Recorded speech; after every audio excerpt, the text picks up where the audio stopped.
C'est l'histoire de Nabou, une jeune fille brisée par son beau-père, abandonnée par sa mère, oubliée par son père. Mais au lieu de se noyer dans la vengeance, elle a marché, guéri, aimé, et reconstruit. Aujourd'hui, elle est la voix des muettes, la force des tombés, la flamme de celle qu'on croyait éteinte. Elle n'est pas une victime. Elle est une renaissance. La pluie tombait fort ce soir-là sur le toit en tôle de la maison de fortune. Dans un coin sombre de la chambre, une fillette de 12 ans, Nabou, le visage tuméfié, fixait le mur sans cligner des yeux. Autour d'elle, le silence pesait comme un fardeau. Elle ne pleurait plus. Elle ne parlait plus. Son bras gauche était tordu dans un angle anormal. Sa jambe, enflée, saignait encore. Dans la pièce à côté, Diéry, son beau-père, buvait du vin de palme à même la calebasse, en riant bruyamment avec un ami. Elle n'écoute jamais. Il faut lui apprendre, avait-il dit avant de lever la ceinture. Puis le bâton. Puis, la chaise. Aminata, la mère de Nabou, était absente. Partie vendre du charbon au marché. Elle ne savait pas. Elle ne voulait peut-être pas savoir. Mais ce soir-là, le corps de Nabou ne céda pas. Son regard non plus. Il se figea. Il grava chaque seconde. Chaque mot. Chaque coup. Et dans ce silence, une promesse germa. Une promesse sans mots. Une promesse cassée comme ses os. Je reviendrai. Et ce sera moi qui frapperai. Il fallut 4 voisins et une charrette de fortune pour amener Nabou à l'hôpital régional de Kéloum. Les roues grinçaient, les pierres cognaient contre le bois, et chaque secousse faisait grimacer l'enfant sans qu'aucun son ne sorte de sa bouche. Depuis le soir du drame, elle ne parlait plus. Pas un mot. Pas un cri. Juste ce silence, ce long, profond silence qui faisait peur à ceux qui croisaient son regard. À l'arrivée, le personnel médical fut saisi. Une enfant, les 2 bras enserrés dans du tissu noué, une jambe déboîtée, le visage marqué de bleu noir comme la nuit. Elle avait le regard fixe d'un adulte ayant tout perdu. Mariem, une jeune infirmière stagiaire, vit Nabou pour la première fois ce jour-là. Elle était censée simplement observer. Mais quand elle croisa ses yeux sans lumière, quelque chose se fissura en elle. Qui l'a amenée ici? Où est sa mère? Demanda le médecin. Personne ne répondit. La charrette était déjà repartie. Comme si on avait déposé un colis maudit qu'il fallait fuir au plus vite. Mariem passa la nuit à côté de Nabou. Elle lui trempa doucement les lèvres avec une cuillère d'eau, lui caressa les cheveux, et murmura. « Tu es en sécurité ici, ma fille. Tu peux dormir ?» Mais Nabou ne dormit pas. Elle regardait le plafond. Chaque fois que Mariem s'éloignait, ses paupières s'agitaient. Alors l'infirmière revint. Et resta. Les radios furent terribles. Fracture du radius, luxation de l'épaule, déchirure musculaire à la jambe droite. Et pourtant, le corps de Nabou tenait encore. Il avait plié, mais il n'avait pas rompu. Durant 3 mois, Mariem oublia sa propre vie. Elle rentrait tard chez elle, dormait parfois dans la salle de repos, partageait son maigre salaire pour acheter des compléments alimentaires, des pansements, du savon parfumé pour l'apaiser. Elle parlait à Nabou comme à sa propre fille. Elle inventait des histoires. Elle chantait. Elle riait pour 2. Mais la fillette ne parlait toujours pas. Elle la regardait seulement. Toujours en silence. Un soir d'orage, alors que l'électricité avait sauté, Mariem resta près du lit de Nabou avec une bougie. Tu sais, moi aussi on m'a fait du mal. Quand j'avais ton âge. Je pensais que le silence allait me sauver, mais c'est lui qui me détruisait. La flamme vacilla. Nabou tourna la tête pour la première fois. Juste un peu. Ses lèvres tremblèrent. Et une larme coula. Pardon? Souffla-t-elle dans un souffle presque irréel. Mariem écarquilla les yeux. Le miracle était là. La glace fondait. Ce soir-là, elle sut que Nabou n'était pas brisée. Elle était en reconstruction. Et dans ce petit hôpital oublié, 2 âmes se lièrent dans un pacte invisible.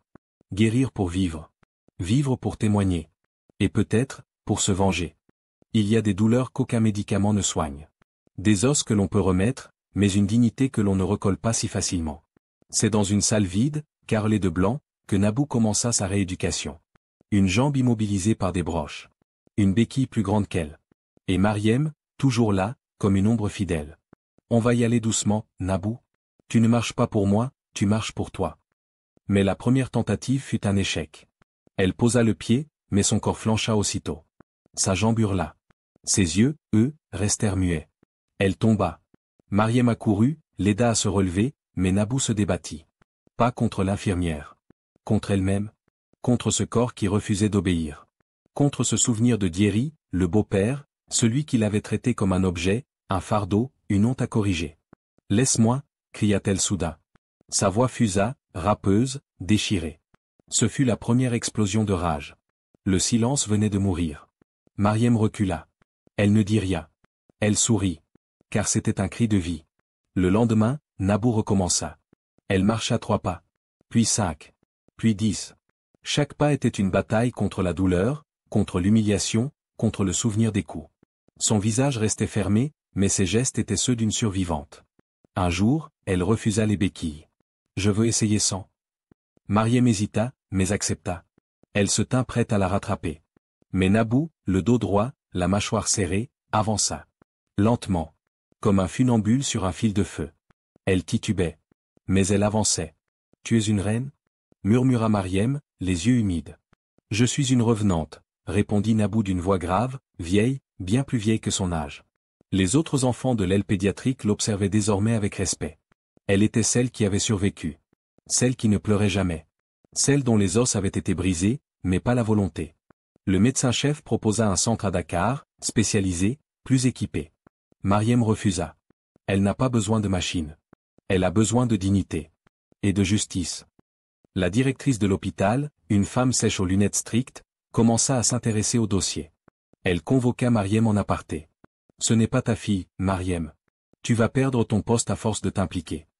Mais Mariem, calme, répondit. Elle n'est pas ma fille. Elle est moi, plus jeune.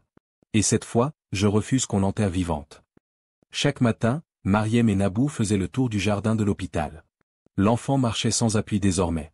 Et dans ses yeux, une promesse s'ancrait à chaque pas. Je vais guérir, pas pour oublier. Mais pour revenir. Le retour dans la cour des démons. 2 ans s'étaient écoulés. Nabou avait maintenant 14 ans. Elle marchait. Elle parlait. Elle ne souriait presque jamais. Mais elle n'était plus une victime. Elle était une lame forgée dans le feu du silence. Un matin, Mariem reçut une convocation au tribunal pour témoigner dans une affaire de maltraitance. Elle reconnut le nom du plaignant, Aminata, la mère de Nabou. Enfin. La justice, longtemps aveugle, se réveillait. Mariem n'en parla pas tout de suite à Nabou. Elle attendit le bon moment. Puis un soir, après un dîner frugal, elle glissa la lettre sur la table. Nabou la lut sans ciller. Elle hocha la tête. Et dit simplement, « J'y vais. » « Tu es sûr ? Ce n'est pas un retour. C'est une descente. Et je suis prête. » Le jour du départ, Mariem l'habilla comme une reine, robe sobre, foulard bleu foncé, sandales de cuir. Aucun maquillage. Mais une aura. Une prestance. Une cicatrice sur le cou. Et un regard de pierre. Le taxi les déposa dans un quartier poussiéreux de Koussoum. Les ruelles n'avaient pas changé. Les portes bancales. Les enfants qui jouent avec des pneus. Le bruit des femmes qui pilent le mil. Et cette odeur? Celle des souvenirs pourris. La maison était là. Un mur de banco, une porte entr'ouverte, une bassine d'eau stagnante. Nabou entra la première. La cour était vide. Un chien maigre dormait à l'ombre. Un seau renversé. Une chaise cassée. Puis une voix. « Nabou? C'est toi ?» C'était sa mère. Aminata. Vieillie. Fatiguée. Elle courut vers sa fille. Mais Nabou leva la main. « Pas maintenant. Tu auras ton moment. » Aminata s'arrêta net. Le choc. Le rejet. La honte. Elle baissa les yeux. Une porte s'ouvrit brusquement. Diéry. Toujours massif. Un peu plus vieux. Moins arrogant, mais encore là. Il la regarda. Il rit. Un rire faux, nerveux. Ah. La muette est de retour? Elle veut quoi? Une médaille? Nabou s'avança. Je veux rien. J'observe. Tu n'es qu'une ingrate. C'est moi qui t'ai nourri pendant des années. Tu m'as nourri? Tu m'as brisé. Et aujourd'hui, je suis debout. Tu crois m'intimider avec tes airs? Tu n'es qu'une gamine? Non. Je suis ton avertissement. Le silence retomba comme un couperet. Même le chien s'était levé. Mariem, à l'arrière, filmait discrètement avec son téléphone. Aminata tomba à genoux. Pardonne-moi, Nabou. Je n'ai pas su. Je n'ai pas pu. Tu n'as pas voulu. Et c'est ça le pire. Nabou tourna le dos. Je ne suis pas venu pour me venger. Je suis venu pour te montrer que tu as perdu. Tu as laissé un monstre me détruire. Mais regarde bien. Je marche. Et je suis plus forte que vous deux réunis. Avant de sortir de la cour, elle se retourna une dernière fois. La prochaine fois qu'on se verra, ce sera au tribunal. Et elle repartit. Droite. Silencieuse. Chaque pas sur cette terre sale était une victoire. Le procès des fantômes vivants. Le tribunal de Tamba était une vieille bâtisse coloniale aux murs écaillés. Les ventilateurs grinçaient, les bancs en bois craquaient à chaque mouvement. Mais ce jour-là, dans cette salle surchauffée, l'air était glacial. Le procès de Diery Sagna pour violences aggravées sur mineurs s'ouvrit à 8 heures. L'accusé, vêtu d'un boubou trop large pour lui, affichait un faux calme. À ses côtés, Aminata, mère silencieuse, ne leva pas les yeux une seule fois. Dans la salle, les journalistes s'étaient déplacés. Quelques activistes, des femmes en pagne et foulard rouge, formaient un mur discret derrière Nabou. Elle entra, vêtue d'une robe bleu nuit. Droite, sans trembler. À 14 ans, elle portait la démarche d'une juge et le regard d'une survivante. Le juge, un homme sec et concentré, ouvrit l'audience. « Mademoiselle Nabou, pouvez-vous raconter ce que vous avez vécu ?» Elle ne regarda pas le juge. Elle regarda Diery. « J'avais 12 ans. J'étais une enfant. Lui, c'était mon beau-père. Et un soir, il m'a battu. Pas une gifle. Pas une fessée. Il m'a brisé le bras. Puis la jambe. Il a dit que je le méritais. Et ma mère était absente. Mais elle savait. Elle savait et elle n'a jamais demandé pourquoi je boitais. » Un murmure parcourut la salle. Diery grimaça. « Elle ment. Elle fabule. » Le juge leva la main. Silence, accusé. Mariem fut appelée à la barre. Dossier médical en main, vidéo, photos, rapport de traumatologie. 3 mois d'hospitalisation. 6 mois de rééducation. Et 2 ans de reconstruction psychologique. Je ne suis pas sa mère biologique, mais elle m'a été confiée par la vie. Ce que j'ai vu dans son corps, c'est une guerre. Elle avait été torturée. Et elle n'avait que 12 ans. Puis vint Aminata. Tête baissée. Voix tremblante. Je ne savais pas. Je travaillais. Il m'a dit qu'elle était tombée. 3 fois? Qu'elle s'était brisée 3 fois toute seule? Coupa le juge. Elle pleura. Trop tard. Nabou se leva. Sans qu'on le lui demande. Elle marcha jusqu'à la barre. Chaque pas sonnait comme une gifle. Elle posa une vieille photo sur la table, une photo d'elle, visage enflé, dans son lit d'hôpital. Voici la vraie Nabou. Celle qu'il a voulu enterrer vivante. Et vous avez quelque chose à ajouter? Demanda le juge. Oui. Je suis vivante. Et je suis debout. C'est tout ce que vous devez savoir. Le procureur ne dit presque rien. Il n'avait pas besoin. L'évidence suffisait. À la fin de l'audience, Diery tenta une dernière défense. Elle veut juste se venger. Elle est manipulée. Mais le juge le coupa. Non, monsieur Sagna. Elle ne se venge pas. Elle se relève. Et la justice va l'accompagner. Verdict. 15 ans de prison ferme. Interdiction à vie d'entrer en contact avec Nabou. Enquête ouverte sur le silence complice de la mère. Lorsque Nabou sortit du tribunal, les caméras la prirent en photo. Elle détourna les yeux. Ce n'est pas une victoire. C'est juste un point final. Mariem la rejoignit. Lui tendit la main. Et maintenant? Maintenant, je marche vers ma propre histoire. Et cette fois, c'est moi qui vais l'écrire. Le sang de l'oubli. Les mois passèrent. Le tribunal avait rendu son verdict, les journaux avaient cessé d'en parler. Mais pour Nabou, l'après était plus violent que tout. Car que fait-on quand on a survécu? Que fait une âme quand elle n'a plus de monstres visibles à affronter, mais seulement ceux qu'elle porte à l'intérieur? Mariem avait déménagé avec El Hambourg, une ville côtière. Nouveau quartier, nouvelle école, nouveau nom sur les dossiers scolaires, Nabou d'en bas. Mais les gens voient toujours les cicatrices, même invisibles. À l'école, Nabou était brillante, silencieuse, redoutée. Elle parlait peu, mais quand elle écrivait, les professeurs restaient figés. Un jour, dans un devoir de français, elle rédigea une lettre imaginaire à son agresseur. Le professeur la lut à voix haute, pensant qu'il s'agissait d'un exercice littéraire. « Cher bourreau, je ne te hais pas. Car la haine m'empêcherait d'avancer. Je ne te plains pas. Car la pitié t'élèverait au rang de victime. Je t'oublie. Mais n'oublie pas une chose, chaque pas que je fais, chaque réussite que j'atteins, est une preuve vivante que tu as échoué. » La classe était restée muette. Le professeur, les larmes aux yeux, lui demanda après le cours. « C'est une fiction ? » « C'est ma biographie en 10 lignes. » Mariem la voyait changer.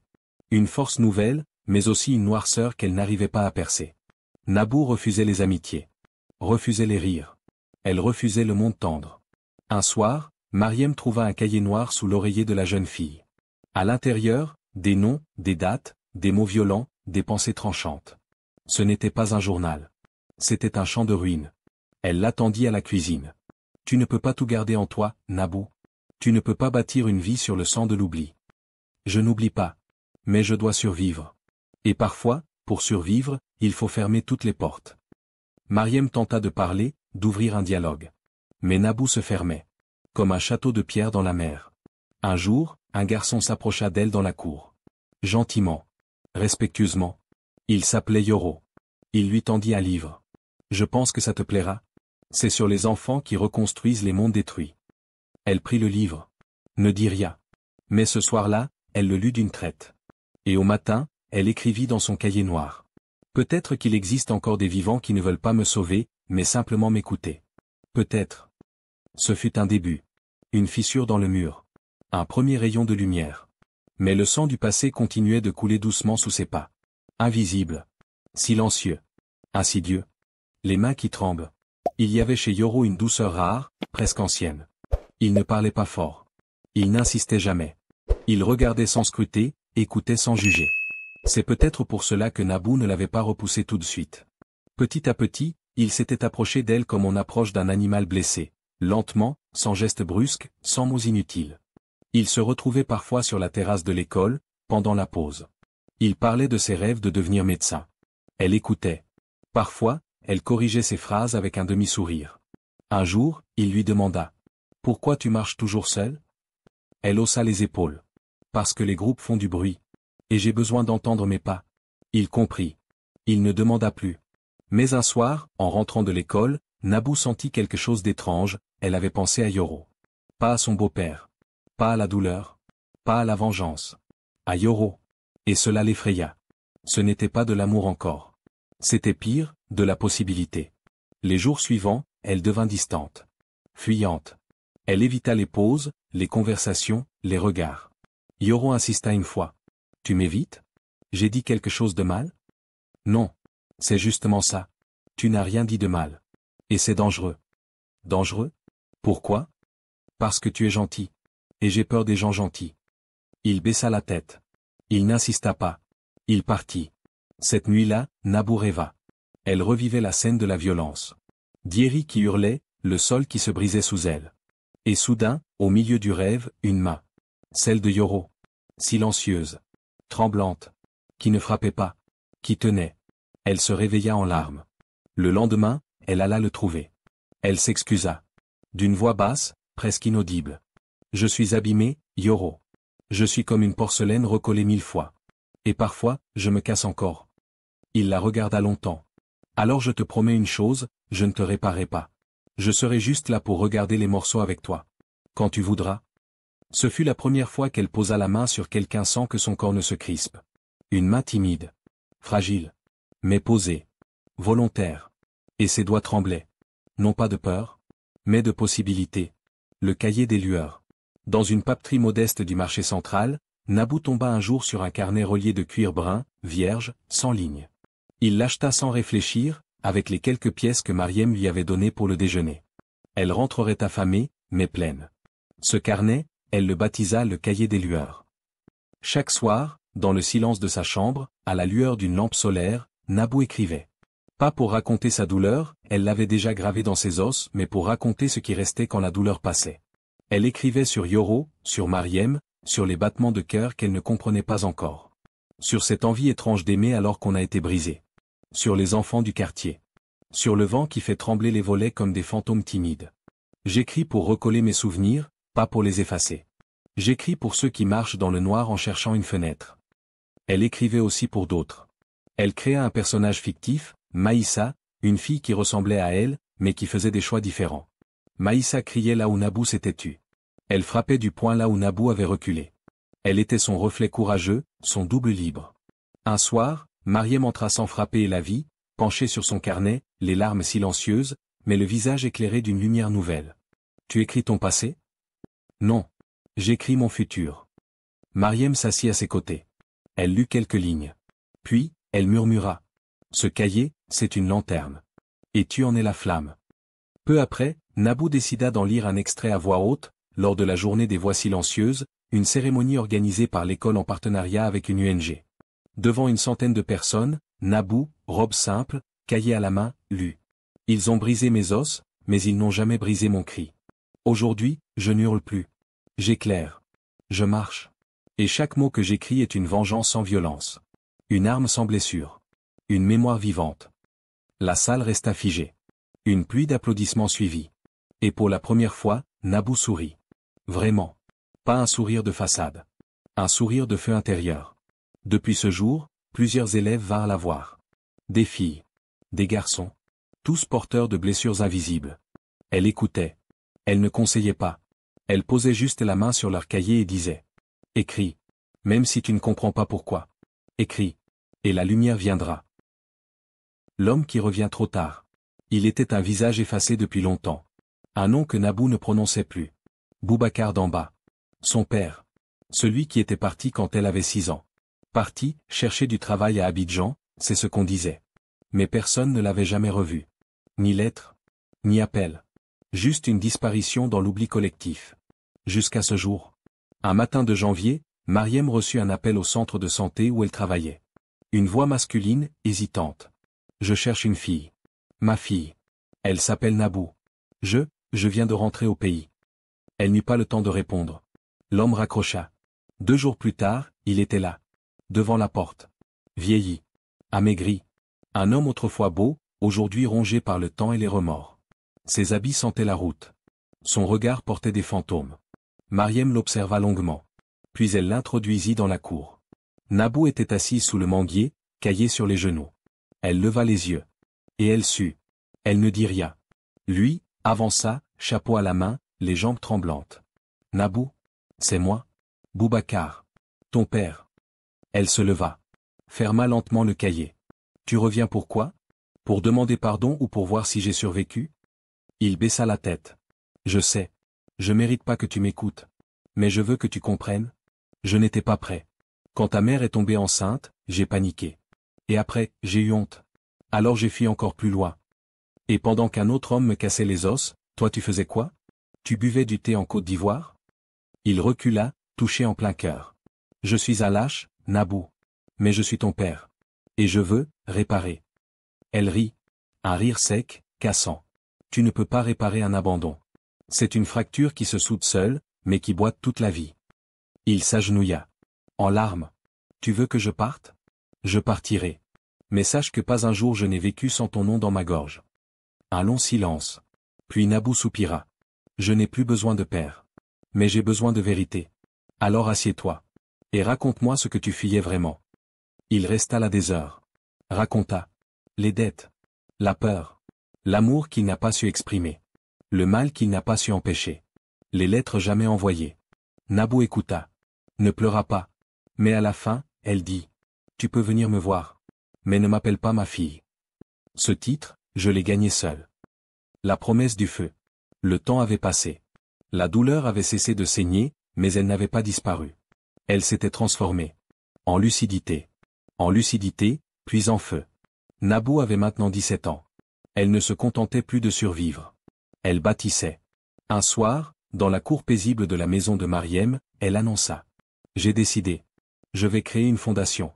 Pour les filles comme moi. Pour celles qu'on oublie, qu'on brise, qu'on fait taire. Ce sera une maison. Avec des lits. Des livres.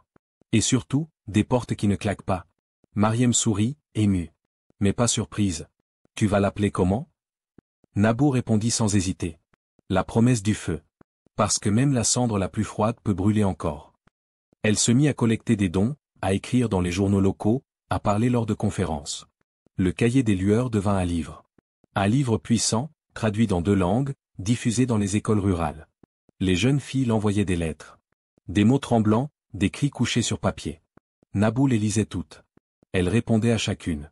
Yoro, désormais étudiant en médecine, restait à ses côtés. Il ne cherchait pas à la sauver. Il veillait simplement. Comme une étoile fixe dans un ciel en mouvement. Et puis un jour, elle reçut une lettre officielle. Le gouvernement validait la création de son centre.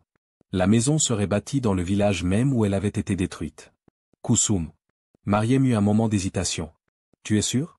Retourner là-bas, c'est raviver les flammes. Justement. Ce village m'a brûlé. Il est temps qu'il réchauffe d'autres vies. L'inauguration fut discrète. Pas de télé. Pas de ministre. Juste des femmes. Des filles. Des survivantes. Des revenantes. Un cœur silencieux de celles qui avaient tenu debout. Nabou, en robe blanche simple, prit la parole devant la bâtisse fraîchement peinte. Je ne suis pas un modèle. Je suis une preuve. Preuve que l'on peut sortir du gouffre sans devenir le monstre. Preuve que le feu peut guérir, s'il est tenu dans les bonnes mains. Voici ma promesse, aucune fille ne dormira ici dans la peur. Et ce jour-là, dans l'air chaud de l'après-midi, Naboo sentit enfin la paix. Pas l'oubli. Mais la paix. Celle qui vient quand on a affronté tous ces fantômes, et qu'on décide de ne plus leur tendre la main. Merci d'avoir écouté cette histoire. Si elle a touché quelque chose en vous, si elle a réveillé un souvenir, une émotion, ou simplement un peu d'espoir. Abonnez-vous. Pas seulement pour une vidéo de plus. Mais pour continuer ensemble ce voyage à travers des récits oubliés, des vérités humaines, et des silences qui parlent plus fort que les mots. Votre écoute donne vie à ces histoires. Merci d'en faire partie.